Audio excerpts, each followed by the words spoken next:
ఏమనండి విచిత్రంగా ఉంది. Right. Let us wait and see. Pawan Kalyan garu పిఠాపురంలో పోటీపై మీ అభిప్రాయం చెప్పారు. ఇంకొక అలానే curious constituency Mangalagiri. So Nara Lokesh గారికి ఈసారి అక్కడ ఎలా ఉండబోతుంది? ఆయన విజయం సాధిస్తారండి. 95%. నేను చెప్పేది 5% ఏదైనా ప్రపంచం జరగవచ్చు, కానీ 95% విజయం సాధిస్తారు. యాక్చువల్గా జగన్మోహన్ రెడ్డి గారి ప్లాన్ ప్రకారం ఆయన ఓడిపోతారు. కొత్త కాన్స్టిట్యున్సీ నిర్మించబోయారు ఆయన. 45,000-50,000 పట్టాలు ఇచ్చి అంతమందిని అక్కడ ఆవాసం ఉండేటట్టు ఇల్లు కూడా కట్టించుకుని ఏర్పాటు చేస్తే కోర్టు అడ్డం కొట్టింది. అక్కడ 2-3 ఓటర్స్ చేసి 1,00,000 ఓట్లు కొత్త మంది చేరేవారు.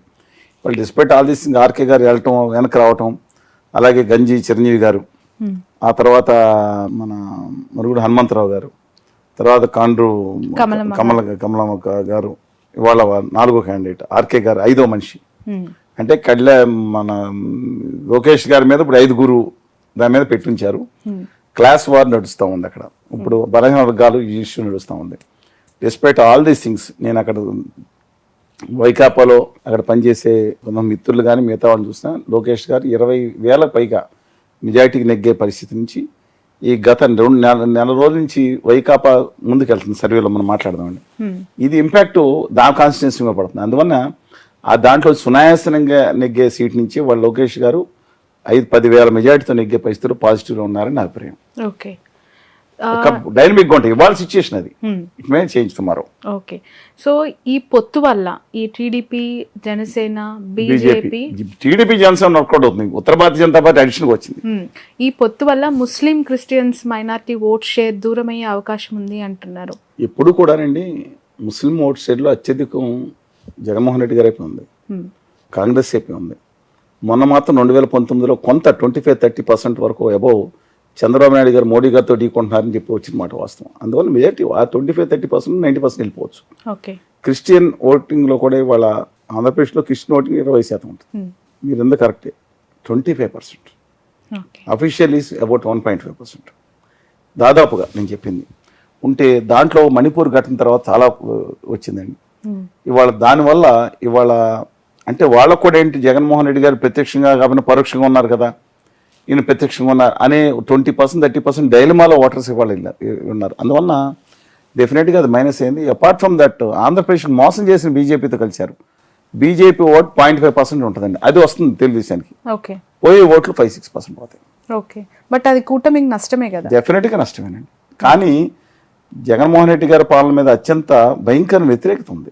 జనం అండర్స్టాండ్ చేసుకోవడానికి డెఫినెట్గా వాళ్ళు బయటికి వెళ్ళి మీరు ఇంటర్వ్యూ చేయండి, చేస్తే భయంకర వ్యతిరేకత ఉంది. అంత వ్యతిరేకంగా పరిపాలించిన ఇవాళ 42.8% ఓటింగ్ ఈ రోజు కూడా ఉండడానికి కారణం సంక్షేమ పథకాలతో పాటు ఆయన నమ్మకం ఒకటి ఆయన మీద.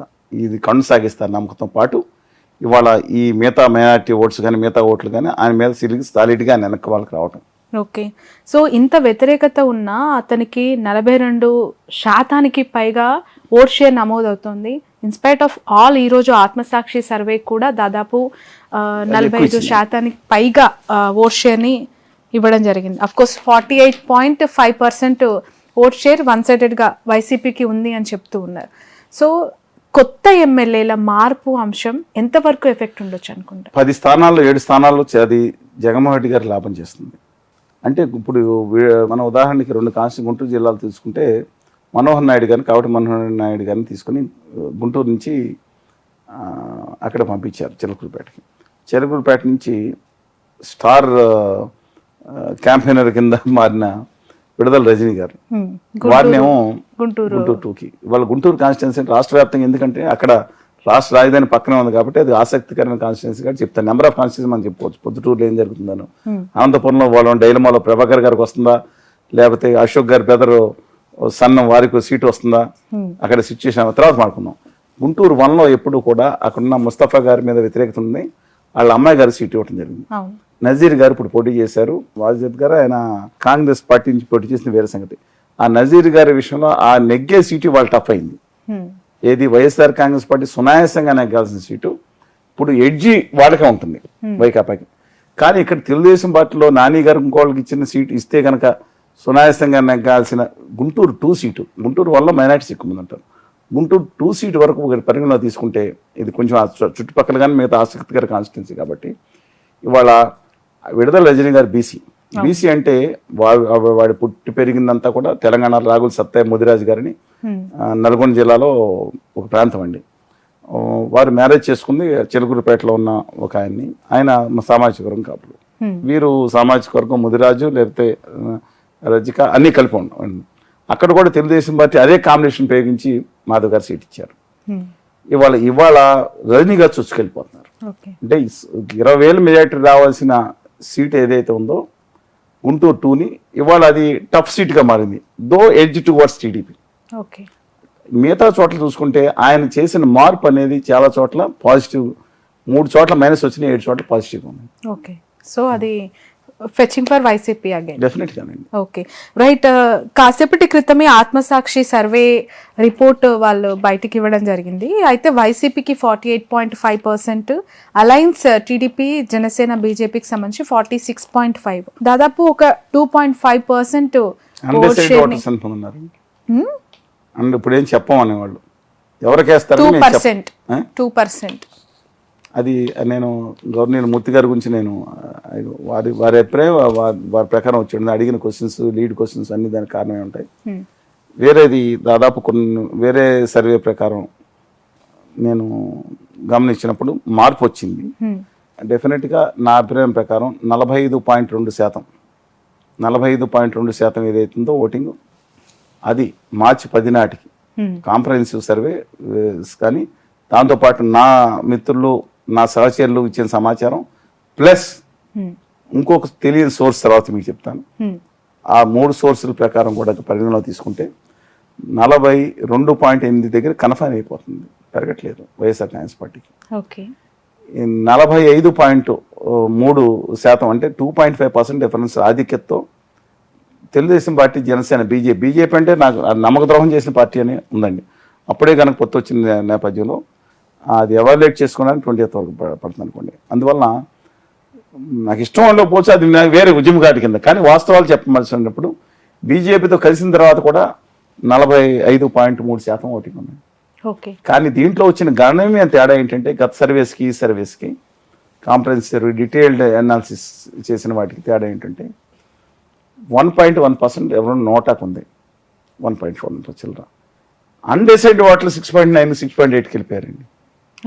4% ఉండే అన్డెసైడ్ ఓట్స్ బహుశా ముస్లిమ్స్ కానీ మిగతా మైనారిటీస్ కానీ వాళ్ళు డెసిషన్ నుంచి మార్చుకుని వేవరింగ్ మైండ్లో ఉండి పక్కన ఉంటారు. ఏమని అలా ఎవరు ముఖ్యంగా కన్ఫ్యూజ్ అయిపోయి ఉంటారు. ఈయన తెరనుకున్నారు, ఆయన తెర ముందు అంటున్నారు. ఈ బీజేపీతో మనకి ఎలాగా, లేకపోతే ఏం చేస్తున్నాం, అసలు ఆంధ్రప్రదేశ్కి హోదా విభజన హామీలు అందరూ ముంచేస్తున్నా అంటున్నారు, మనం ఎవరికి వేయాలి? పన్ను షర్మి గారు అండ్ అదర్ పార్టీస్కి 3.9% ఓటింగ్ ఉంది.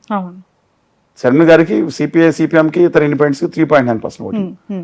ఇప్పుడు ఎవరైతే న్యూట్రల్స్ ఉన్నారో they play a very vital role now.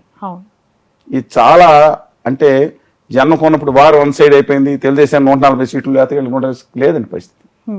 కానీ ఇవాళ కూడా టిల్ట్ జనసేన, తెలుగుదేశం, బీజేపీ కూటమి వైపే ఉంది. ఆ ప్రకారం సర్వే చేసుకుంటే బట్ మెజారిటీ ఆఫ్ ద సర్వేలు అన్ని కూడా జగన్మోహన్ రెడ్డి అధికారంలోకి వస్తాయి అని చెప్తున్నారు. ఏ సర్వే? మెజారిటీ సర్వేస్ ఒకటి చెప్తానండి. నార్త్ ఇండియాలో చేసిన సర్వేస్ అందరూ కూడా వాళ్ళ శాంపుల్ సర్వే చాలా ఇంపార్టెంట్. ఈ శాంపుల్ సర్వేస్ ఎవరైతే ఉన్నారో దానికి లీడ్ క్వశ్చన్స్ ఇంపార్టెంట్. అక్కడ స్థానికులను చేయాలి.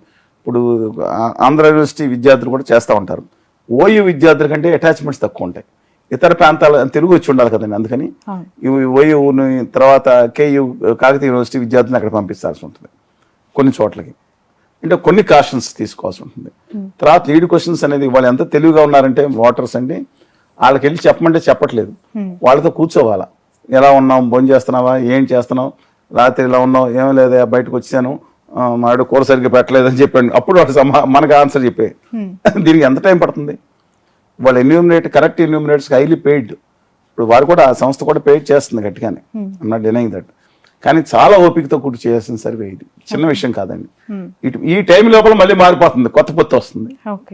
మొత్తం సర్వే చేయడానికి 15 days 10 days పట్టింది అనుకోండి, ఎవాల్యుయేషన్ చేయడానికి 4-5 days పడుతుంది. ఈ లోపల కొత్త మార్పు వస్తుంది, బీజేపీ కలిసిందా లేదా ఇంకోటి. అందువల్ల ఈ నేపథ్యంలో పాలిటిక్స్ డైనమిక్ ఉంటాయి. మొన్నటి వరకు వచ్చిన 10 వరకు చేసిన సర్వే, 20 వరకు ఎవాల్యుయేట్ చేసిన సర్వే ప్రకారం ఖచ్చితంగా తెలుగుదేశం జనసేన కూటమి అధికారంలోకి వచ్చేటట్టుంది. ఇంతకుముందు 2 నెలలతో పోల్చుకుంటే వైఎస్ఆర్ కాంగ్రెస్ పార్టీ 47 నుంచి 52 సీట్ల నుంచి 70 సీట్లు పెరిగింది అనిపిస్తుందండి. ఓకే, అంటే వైఎస్ఆర్ గ్రాఫ్ కొంచెం పెరుగుతుంది. I don't know the reason behind that, probably because of this alliance or ఒక ఇది కానీ. అందువల్ల ఈ నేపథ్యంలో మనం తీసుకుంటే ఈ అన్నీ కూడా ఇవాళ క్యాండిడేట్స్ దాదాపుగా ఫైనలైజ్ అవుతున్నారు. ఏప్రిల్ 10వ తారీఖున మేనిఫెస్టో వైఎస్ఆర్ కాంగ్రెస్ పార్టీ ప్రకటించబోతుంది. ఆ లోపు మరింత క్లారిటీ వస్తుంది. ఇవాళ జగన్మోహన్ రెడ్డి గారు మేనిఫెస్టో ఈ playing cards close to his chest. Okay, ఆయన మేనిఫెస్టో బయటకు వచ్చి ఆయన ఎలక్ట్రిసిటీ గురించి డెఫినెట్గా తెలంగాణలో ఇచ్చినప్పుడు 200 యూనిట్ల 150 యూనిట్ల ఎందుకంటే ఎస్సీలకి మేము యోజన ఇవ్వడం మొదలుపెట్టారు ఫ్రీగా. అంటే అది మంచిదా కాదనేది నేను తర్వాత మాట్లాడతానండి. కానీ అది గనక పెడితే అంటే ఉద్యమ గార్డుగా వేరు మళ్ళీ విశేషణ అది గనక పెట్టి, అలాగే అంగన్వాడీ వర్కర్స్కి మొన్న చేసిన అన్యాయం ఏదైతే ఉందో డిస్మిసల్ చేస్తానని ఆర్డర్స్ కానీ వీటి మీద అలా కొన్ని విషయాల్లో చర్యలు తీసుకోపోతే మాత్రం అది పోతే చర్యలు తీసుకుంటే మళ్ళీ ఈ విల్ బ్యాక్ ఇన్ టు ఫైట్లో ఉంటారండి. ఇవాళ వాళ్ళ అభిమానులు అన్నకు 150 అంటే ఒకళ్ళు అంటారు 150 కాదన్న 200 వస్తాయి. 150 క్వశ్చన్ లేదు, మా బాస్కి 200 వస్తాయి అంటారు. అలాగే జనసేన కూటమి జనసేన ఫ్యాన్స్ లేకపోతే తెలుగుదేశం ఫ్యాన్స్ 200 గెలుస్తూ ఉంటారు. చెప్పండి ఇష్యూ ఇవాళ ఉన్న ప్రకారం ఇది ఇని అర్థం చేసుకుంటే ఎవరికాళ్ళు జాగ్రత్త పడవచ్చండి. తెలుగుదేశం పార్టీ కూడా జాగ్రత్త పడవచ్చు ఎవరికాళ్ళు. బట్ నా ఉద్దేశం ప్రకారం ఇది మాత్రం టఫ్ కాంపిటీషన్ ఉండాలంటే అలాంటివి అయితే, ఎందుకంటే జగన్మోహన్ రెడ్డి గారి నమ్మకం ఉంది చెప్తే చేస్తాడండి. చంద్రబాబు నాయుడు గారి గేమ్ వేరండి. ఆయన 4C చేస్తారు, అభివృద్ధికి ఏం చేస్తారు దాని మీద నమ్మకం చంద్రబాబు నాయుడు గారికి. ఇది హామీ ఇచ్చి చేస్తారని నమ్మకాలు జగన్మోహన్ రెడ్డి గారు కూడా 2 CPS 2-3 ఫెయిల్ అయ్యారు. మిగతా అమలు చేస్తున్నారు. నేను దాంట్లో పెట్టలేదు కదా మేనిఫెస్టోలో అంటున్నారు కొన్ని. అందుకని నా అభిప్రాయం ప్రకారం ఆయన హామీ ఇస్తే మాత్రం అగైన్ కాంపిటీషన్ టఫ్గా ఉంటుందండి. 100 స్థానాలు ఉన్నాయి వాళ్ళ, 100 నుంచి 105 స్థానాలు జనసేన తెలుగుదేశం కూటమికి. ఇవాళ తర్వాత రేపు మార్చండి. ఓకే, మేనిఫెస్టో వచ్చిన తర్వాత మళ్ళీ అగైన్ మేనిఫెస్టో రావటం, ఈయన యాత్ర మొదలు పెట్టారు కదా 27 నుంచి యాత్ర నుంచి 10వ తారీఖు బస్సు యాత్ర. అందుకని లెటర్స్ వెయిట్ అండ్ సీ ఏం జరుగుతుంది. అటు సిద్ధం సభలు ఇటు కూడా జగన్మోహన్ రెడ్డి గారికి అగ్నిస్ట్గా వీడు కూడా మేము కూడా యుద్ధానికి సిద్ధం అని సంసిద్ధం అని వీరు, వీళ్ళతో పాటు మధ్యలోనేమో షర్మిల గారు. అందుకని చూద్దామండి మాకు ఏం జరుగుతుందో. కానీ రాష్ట్రంలో ఎవరు కోటేయాలో కూడా మేము స్పష్టంగా చెప్తాము. కానీ ముందే చెప్తాం, ఉత్తర భారతీయ జనతా పార్టీని మాత్రం ఓటేస్తే ఇక ఈ దేశంలో ప్రజాస్వామ్య ఎన్నికలు ఉండే పరిస్థితి ఉండదు. దయచేసి ప్రతి ఒక్కళ్ళు మీరు 10 మందికి చెప్పండి. రాష్ట్ర హక్కుల కోసం ఆత్మగౌరవం కోసం మీరు అసెంబ్లీలో ఎవరికేస్తారో మనం మాట్లాడుకుందాం. కానీ పార్లమెంట్లో తుక్కుగా ఉత్తర భారతీయ జనతా పార్టీ అండుకొని ఓడించండి అని మనం చేస్తున్నాం. Right, thank you so much sir, me valuable టైంని మాకు కేటాయించినందుకు. మీ సర్వే రిపోర్ట్స్ లేదంటే మీ రియాలిటీస్ ప్రకారం అలయన్స్కి ఇప్పుడు ఎడ్జ్ ఉందని చెప్తున్నారు. లాస్ట్ టైం మీరు థ్యాంక్స్ చెప్పలేను, కాంగ్రెస్కి ఏ విధంగా చెప్పానో ఎలా వచ్చిందో చూశారు మీరు.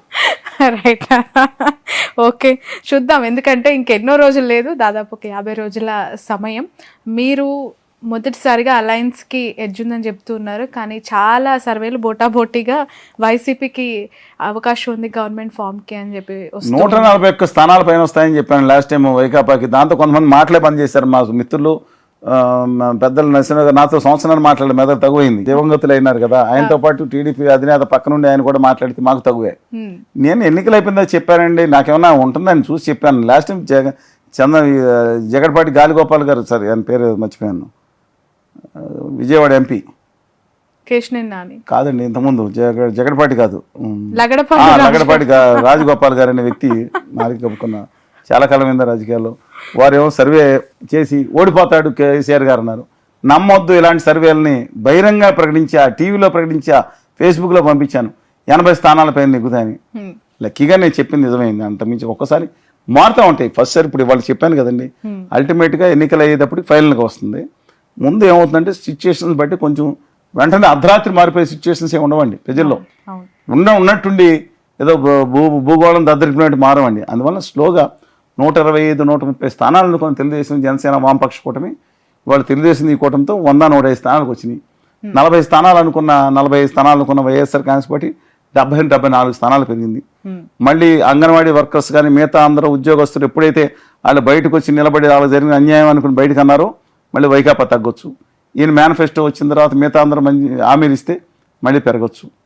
Let us wait and see. Right, thank you so much. నమస్తే. సో చూద్దాం, ఎన్నికలకి ఇంకా ఎన్నో రోజుల సమయం లేదు. పోటాపోటీగా అనేక సర్వే సంస్థలు వాళ్ళ సర్వే రిపోర్ట్స్ని వెల్లడిస్తూ ఉన్నాయి. ఒక రిపోర్ట్ వైసీపీకి అధికారం వస్తుందని, మరొకరు అలయన్స్కే స్కోప్ ఉంది అంటూ ఇప్పుడు చలసాని గారు కూడా చెప్పారు. ఖచ్చితంగా అలయన్స్కి as of now ground realities కొంత పాజిటివ్గా ఉన్నాయి అని చెప్పే అభిప్రాయాన్ని. That's all for now.